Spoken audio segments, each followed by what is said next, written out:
1 2 3 ఒక ఊళ్ళో ఒక రాజు ఉన్నారంట. ఆ రాజుకి 7 మంది రాజులు ఉన్నారంట. ఆ 7 మంది రాజులేమో ఒక రాజుకేమో పెళ్ళయిందంట.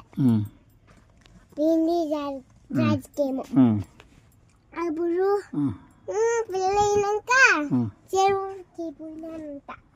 చెరువులో 7 మంది చేపలు తెచ్చినారంట. చెరువులో చేపల బాగా చెప్పు, నీట్గా చెప్పు, గట్టిగా చెప్పాలా. 7 మంది చేపలు, చిన్న చేపల 7 మంది చేపలేమో అనిపించేసినారంట. అన్ని చేపలేమో అన్నయ్య ఎండినాయంట, ఒక చేప ఏమో ఎండలేంట.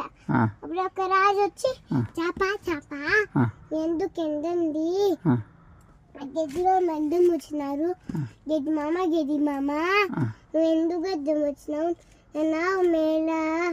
ఆవు ఆవు నువ్వు ఎందుకు మేళ గడ్డిని, నాకు చిన్న పాప ఉంది. అప్పుడు వాళ్ళ అమ్మ దగ్గర పోయి అమ్మ అమ్మ ఎవరు నువ్వు ఆవు మేళ పాప ఏడుస్తుంది అని చెప్పా.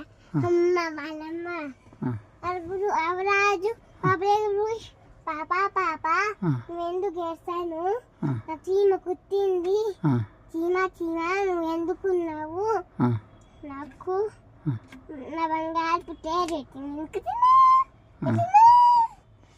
బంగారు పుట్టలేలు పెట్టి